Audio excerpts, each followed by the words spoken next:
What's up, everybody? KleverKrok back for Week 1 recap of the GTA Season 5. I know it's a little late. I was on a vacation and all that good stuff, so we're catching back up, and we're going to take a look first at Week 1, and with me today I have Coach of the Richmond Raikous, a.k.a. Jasperious, a.k.a. Chase. Hey guys. So, what did you think overall about Week 1? I thought it was really fun. It was nice to use a new team, nice to get back into the swing of things. I really enjoyed seeing how the new people played and even battling against some of the new people. It was really nice, and I'm really excited about the rest of the season. Cool. Yeah, I think that overall the matches were really good Week 1. Save a few particular things in different matches, but I think there's just a lot of creativity going on, and I think that's what I really liked about this first week. So we'll go ahead and go into the first match, which is the match between the Richmond Raikous and Antioch. I'll go ahead and start talking about the first one, and I'll start playing it. Chase, do you have any thoughts about your match against Antioch?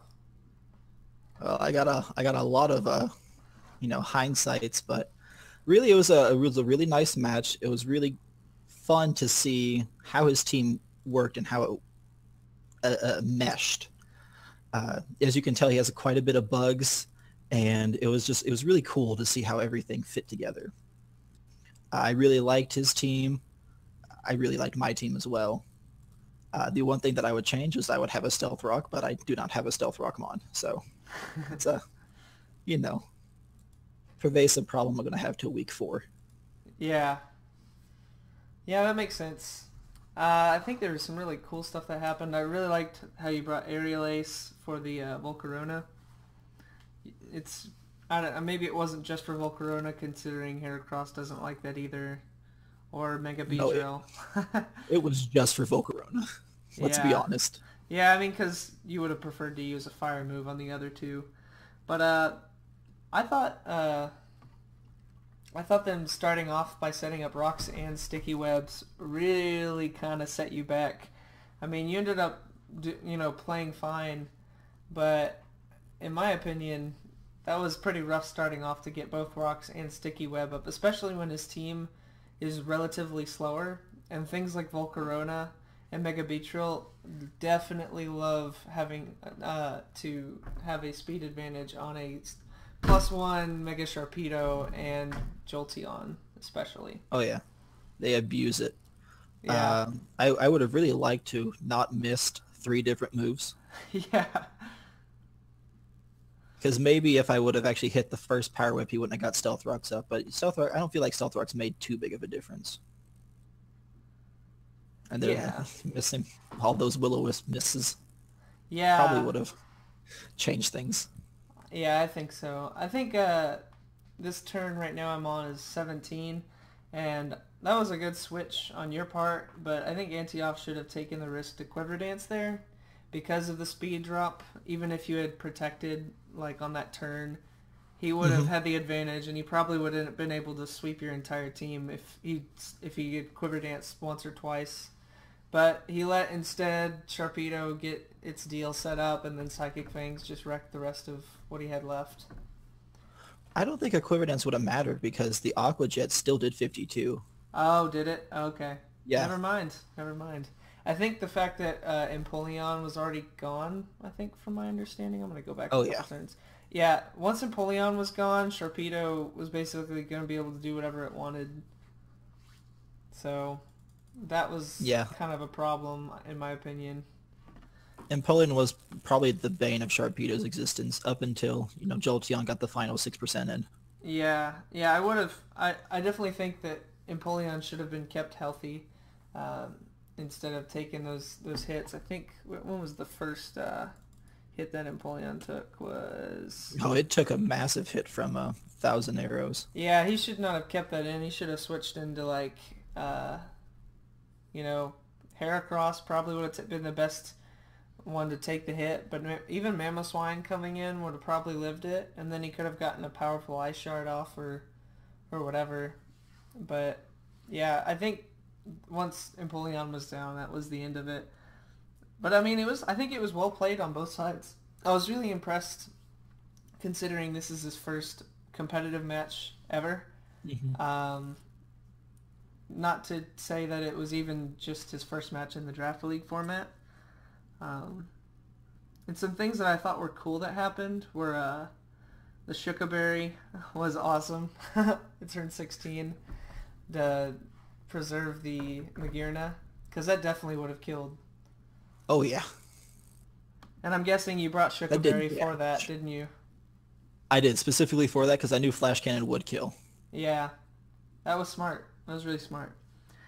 I Um, also brought Akaberry on Delmise yeah, because I could have lived at full. I could have lived a Fire Blast from Volcarona.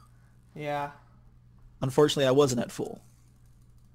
And I brought Rock Slide on Delmise It just in was case still the... a nice touch, though, the fact that I think he lives the first one, right? Or does he not? No, he didn't. But that was still cool that you brought the Akaberry. Yeah, I wish it would have worked a little better, but... Yeah. Yeah, that poison and that little... It's amazing how even 25% can make the biggest difference in Mhm. a game. We'll get to that.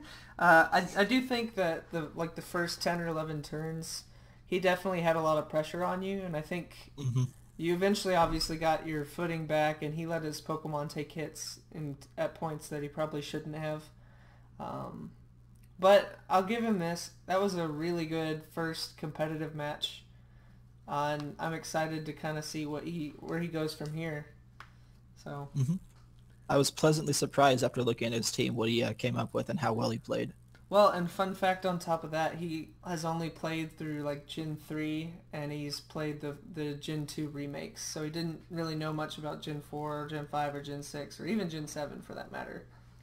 Okay, So, so he knows 3 of the Pokemon on his team. Gotcha. yeah. So, well, let's see. Maybe 4. I don't know. Mamoswine probably, like if you caught a Piloswine, I think in Heart Gold and Soul Silver and it learned Ancient Power, I think you could get it. Yeah, yeah, So, you can. maybe he knew about that one. Who knows? But I know he didn't really know about Empoleon and Volcarona, so. But he loves his bug types, and it was pretty cool to see it still do better than expected. So. Oh yeah. Let's see. I don't know if he brought this or not, but I think he definitely should have brought Flame Body on Volcarona, and maybe he did. But I just imagine that if he didn't, and he did bring it instead of not bringing it, and it triggered on the Aqua Jet, that it would have made a big difference in taking out Sharpedo instead of getting swept. So, just a food for thought there. And then, let's see. I don't think he could have predicted the Shookaberry, but with on the Magirna. But I definitely think that Focus Sash Mamoswine is one of the better sets, especially for this type of format. And so I don't think it would have mattered given the circumstances, but I do think that could have really caught you off guard Hmm. and would have turned it right around on you. But there was no way to. I mean, there's no way like you could really expect a Shookaberry. So. Oh yeah. No, if he would have got the burn on me, it definitely would have made a difference. I would be doing like half to the Heracross. Yeah. Well, we'll go ahead But and go berries are on. something. Oh, sorry. No, you're Berries good. are something that I'm new to. So I decided to pull them out for this match, see how well I liked them. Well, yeah, it's hard to predict, and it's also hard to execute berries. But I think it's kind of similar to Z crystals in that it's really hard to predict what Pokemon your opponent's going to have a berry or a Z crystal on, and what Hmm. move for Z crystals in particular, what that would be for it. So, but I think that's what keeps it a lot more interesting and a lot more unpredictable is those types of things. So. But we'll go ahead and go on to the next match, which is the match between the Scottish Sceptiles and the Wiltshire Wobbuffets. Now we've got the Sceptiles, who are a new team with a new coach. They've played previously in draft format, but this is their first time in the GTA. And they are up against the Wiltshire Wobbuffets, who are returning. I think they've been in 3 seasons now, if you count the off-season stuff we just did. And they've got a pretty powerful team. Chase, what do you have to say about their match? I think it was a really good match by the newbie. He has a very, I think this is the team that I think is very OU standard, at least for Omega Ruby Alpha Sapphire. It just has all the right mons to work in a laddering session. Mm-hmm. And you look at Fatal's team, and it's like really good for maybe you or are you, but he has mons that really work well in this draft format. Mm-hmm. They both do, actually, and I really was looking forward to this match, and I liked Heatran in this match, but he got just completely destroyed. Yeah. Really quickly. Yeah, I'm not really sure why he kept it in. Maybe he was expecting a switch or was willing to let it go down, but I think Heatran was really important to wall out Venusaur and Jirachi and Cresselia. So I'm not really sure why he let it go down. But what else? So I think they both really prepped well for this match. You can definitely tell that. But like after the first 20 turns, it kind of stalls out. But man, I think the play of the match was the Shattered Psyche, the extrasensory Z move onto Venusaur, one-shotting it. That was awesome. That was so awesome. It was really good prep on the Sceptile's part. Yeah, it was. It was really, really cool to see that. But so basically, once Heatran and Venusaur were down, he kind of didn't have much to do against the pivot power and the just the damage and everything that was left on the Sceptiles team. He didn't have any way of answering it because most of his important bulk was gone. So Drapion is a monster, though. Yeah, hey, those first 2 turns, the Rock Polish was cool on Terrakion, but bringing Aqua Tail on Drapion was actually really good because it ended up taking him out early on. Or like, it ended up taking Terrakion out, early on. Because he ate up that close combat. He did. And then lasted another 3 mons to, I think he crit Cresselia. I don't know if you're that far into it. Yeah. Cresselia. Yeah, and I think he might have been Sniper. He might have also been Battle Armor, but my money's on Sniper. But that was well done on the Wobbuffet's end. Let's see. There's a lot of, like I said... Sure. Oh, go ahead. No, it's just, I'm not sure if I would have knocked off Cobalion. Yeah, that was kind of where that was a big misplay, because knockoff would have been fine if you're just getting rid of something, but Justified is never something you want to give, Cobalion, like really any of the 3 Swords of Justice, or Keldeo for that matter. But I don't think letting Crest go down was a good idea necessarily. I know it didn't end up mattering all that much, but I think that was not necessary, because I think Cobalion could have taken that hit better and would have still been fine. And that's me just pointing out, hey, maybe that would have saved you another point in differential. It didn't make a difference in the end of the match, but let's see. Yeah, the switch on turn 20. Let me go to that real quick. Turn 20. The switch. Go back 1 turn. Switching Cobalion in on the Goodra, getting that free kill, taking out Goodra, which is the last kind of line of defense before Mega Charizard Y could sweep, even though it didn't come in. That was pretty cool. So it may have not been entirely intentional, but that was still great, in my opinion. Yeah, it was very smart. The very last thing that I have wrote down is that Jirachi makes me sad. I know, the stall! Because it just went on. I know. And on. This game probably should have been over around turn 25, but we kept getting paralyzed, and then the wish and the protect and then the paralysis. I will say even when I think that Araquanid got paralyzed so many times, it's ridiculous. Even without getting hit by Jiraiya's flinch, that was just insane. Like, it was like 5 straight turns or something. It's just nuts. I think he could have taken out...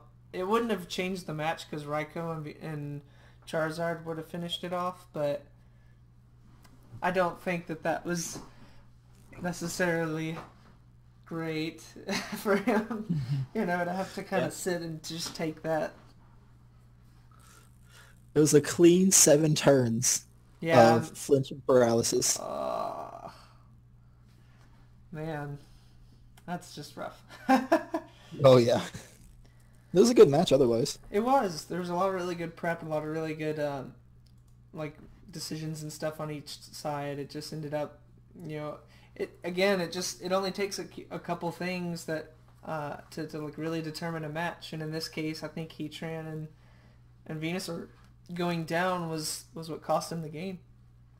But I mean, yeah, I'd agree with that. He wouldn't have expected necessarily the shattered psyche from the Raikou. So, but we'll go ahead and go on to the next match, which is the match between the New England Parasects and because I'm Zubatman, and I'm gonna just say off the bat, you'll kind of see this just in the match, but I just don't see any real bulk or any real walls that can justifiably protect the Parasects. And I think not having a switch in to the opponent's team for the entire match ultimately ended the way it did. Basically, as you'll see, Alomomola just completely destroys the whole team, which is really funny and really unfortunate because, again, he just didn't have anything he could switch in or anything that could take hits and dish anything out against Alomomola. He had 0 special attackers, which was the worst part. But I think trying to predict Chandelure on the first turn with Shadow Claw was a bit risky, if that's what he was trying to do. I'm guessing it was, but other than that, I mean, he got a couple kills with Marowak, which was cool.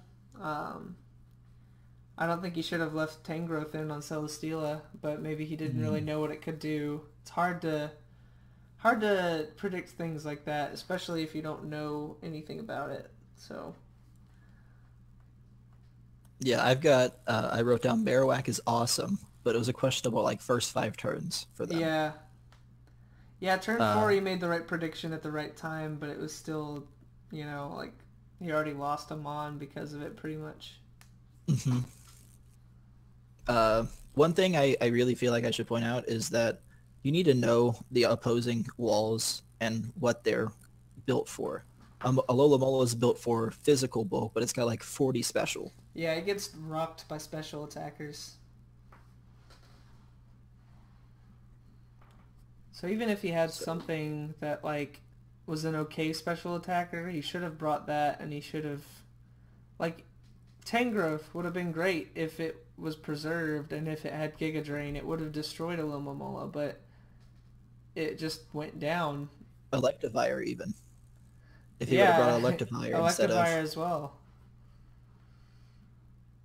But I don't know. I mean, again, it's hard to tell, especially if you aren't familiar with the Pokemon, but I guess that just goes to show you need to make sure you research the other team and what they'll likely bring so that you're aware of what to prepare for, because otherwise things like this can easily happen. And it's I mean, I would be frustrated in being in the Parasec's shoes, because it really does just, it's completely, at some point in the match, it was just he couldn't do anything to kill Alomomola, even with the poison, and that's just really unfortunate. The poisons and the burns really put a damper on the match. Agreed. Yep, so that's about it, but I'm going to let the match finish out. So did you have anything else to say about it, Chase? I also wrote down a second time Marowak because Marowak's amazing. I know. Marowak is amazing. I wouldn't have let him get knocked off, though, by, Mm-mm. I think by Aloma Mola. Yeah, because that was the one thing that probably could have won. Because he couldn't get burned, and Scald wasn't going to two-hit KO him, so he should have just preserved that somehow. Brought it in on the, low end of its health. But he did end up taking out Celesteela, which was pretty cool. I Oh had no yeah, idea that he was going to outspeed it, but I guess Celesteela was a bulky variant. he destroyed Celesteela. It was awesome. It was. It really was. It was very nice to see that Mon get destroyed so quickly Yeah, after seeing it on the ladder. all the time.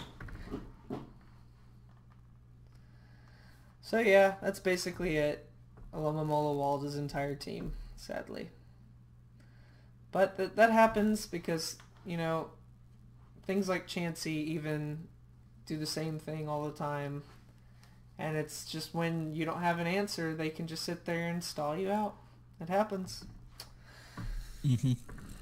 So I guess we'll go ahead and go on to the next match, which is the match between Sylveons and Gengars. And this match I thought was really fun. I think it came up a little short on the Gengar's end. I definitely think they should have won, but they didn't, and you'll kind of see why here in a minute.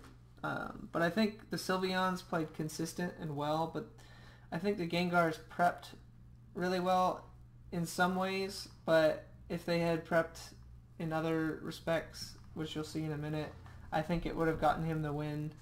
Things like bringing Thunder over Thunderbolt when you're definitely going to have the rain up with Pelipper.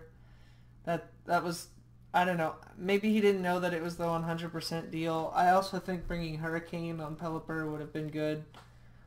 But those are just a couple observations I think that would have honestly won him the game, because Thunder would have rocked Milotic instead of getting walled out by it. And Hurricane would have done the same. Yeah.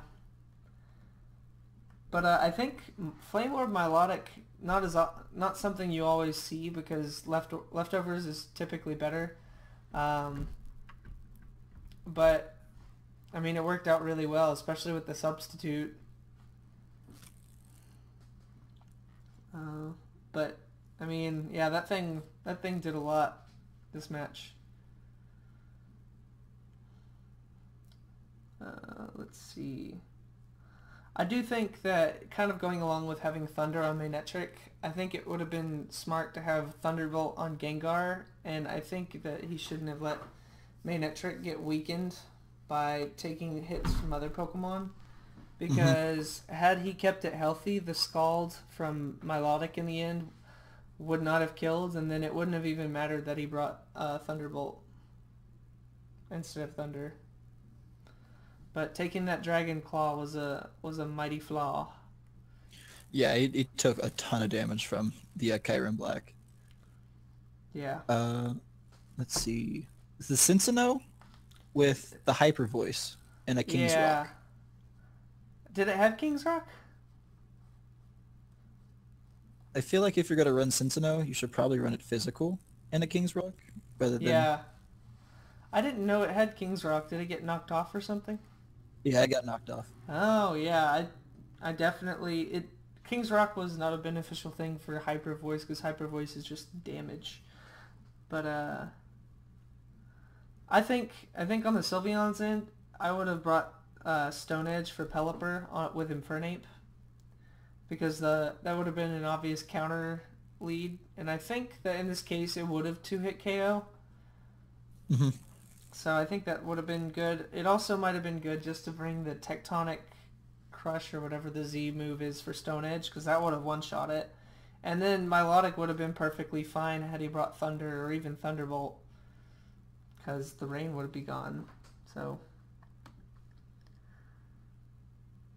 I did think it was really cool how he set up electric terrain on the yeah, I Kyurem thought that cannon. was pretty cool. And that that took way too much damage from that thunder to begin with, Yeah, or from the thunderbolt, I the was a bit melodic that surprised. is, Yeah, because thunder would have definitely one shot the melodic. yeah, for sure. Yeah, let's see.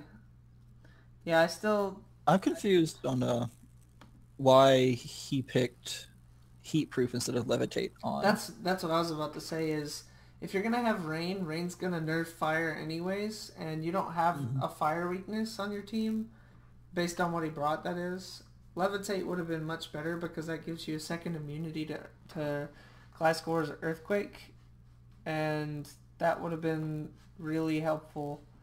But bringing heat proof for some reason, or maybe it was light metal because I think that's the third ability it has. I just don't think either of those was really beneficial in this matchup.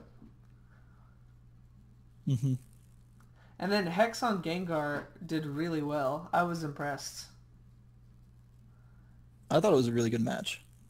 Yeah, I mean, that I really think that the Hex like chewed through some key players on the Sylveon's team, and that's why I felt like with Maynetric, if it was healthy, it would have won the match.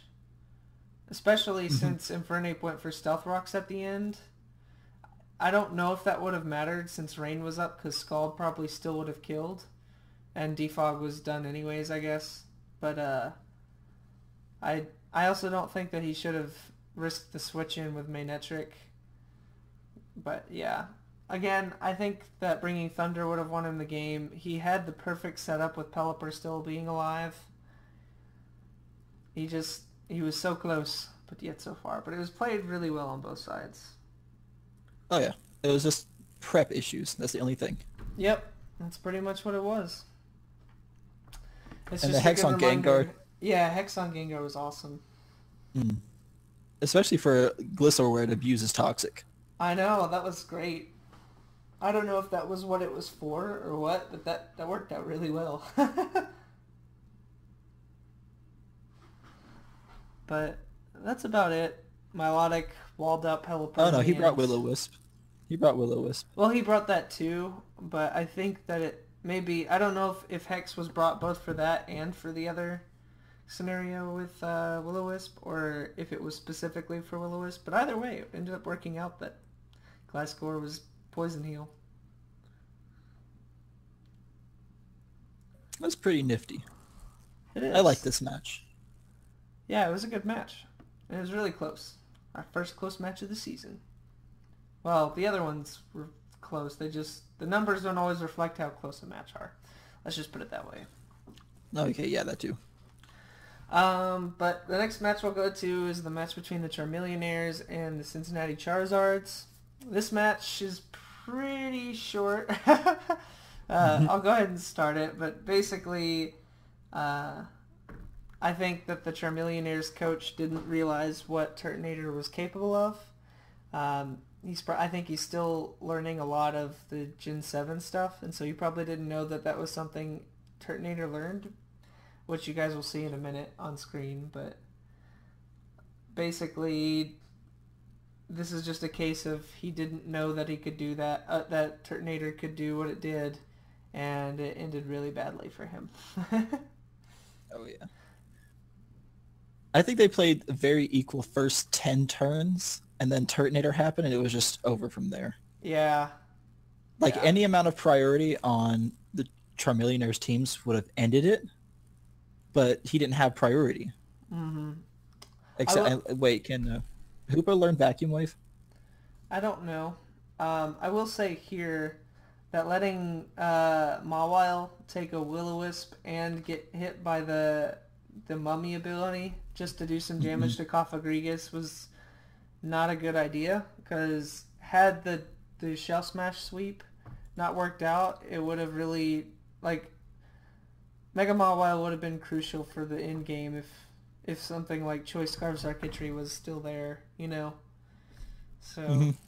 I think that was a dangerous thing, but I will say that on the Charmeleonaires end, had they spammed Destiny Bond after that first turn of Shell Smash, because the Charmeleonaire or the Charizards got greedy He definitely Oh could yeah. have stopped the sweep there, or at least forced a switch out. But since he went just for Hex and didn't spam Destiny Bond, he ended up losing. But I don't think, again, he knew that it would sweep like that. So, Well, Destiny Bond automatically fails after the first one. well, I think it's a 50% chance, but I think he had a better shot doing that than what Just he letting did. everything go down. Yeah. Yep. That's basically it. Now, had he had brought some priority, he would have been fine after that Hex. But yeah, I don't know.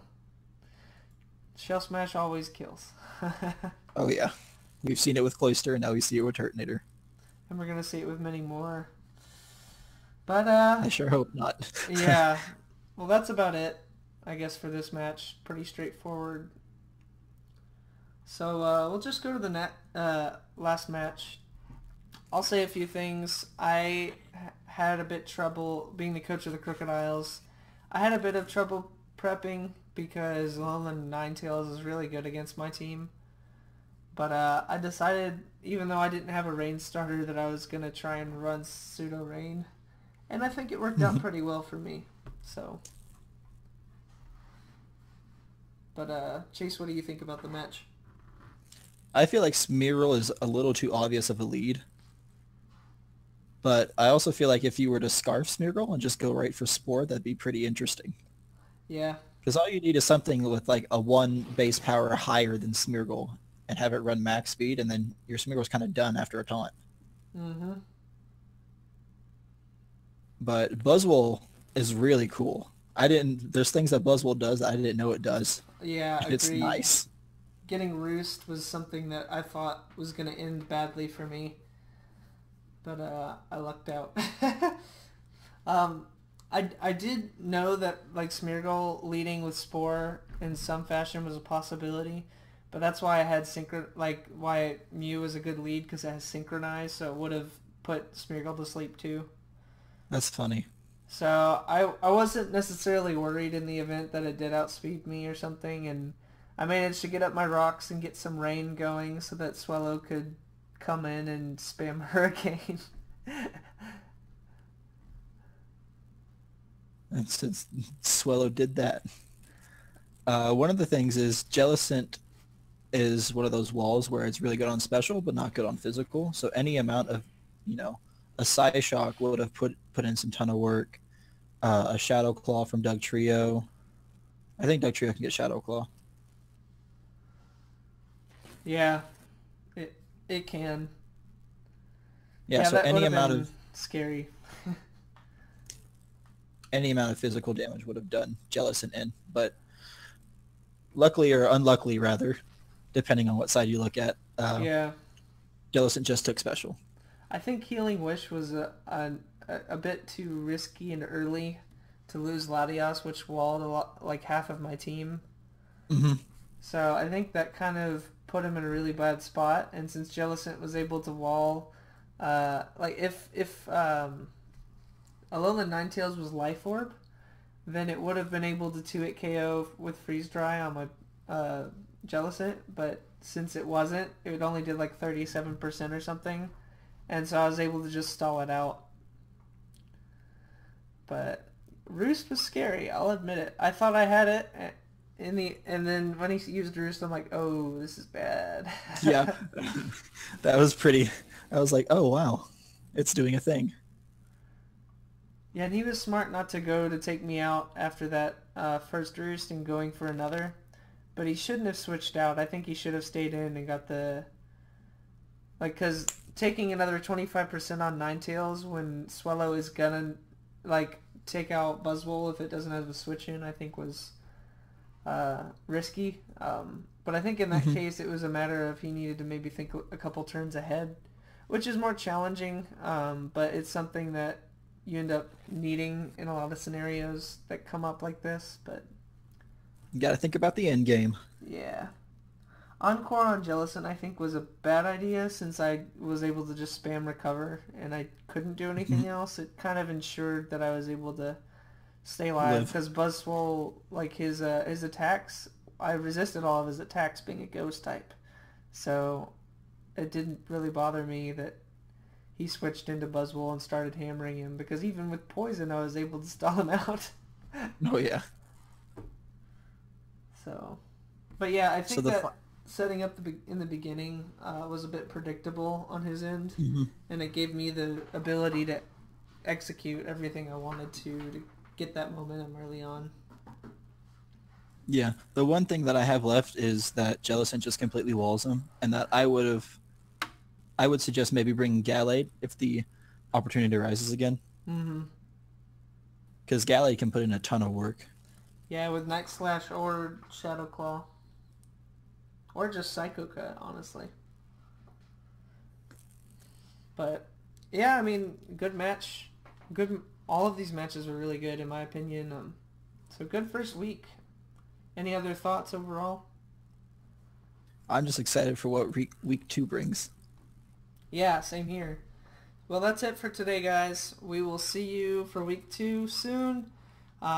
So stay tuned and keep an eye out for the new matches and the rest of the schedule being posted and all that good stuff. And until then, I will see you all next time. See ya. Thanks for watching, guys. If y'all enjoyed the video, go ahead and leave a like. And if you want, subscribe for more videos. Hope to see y'all in the future, and thank you for watching.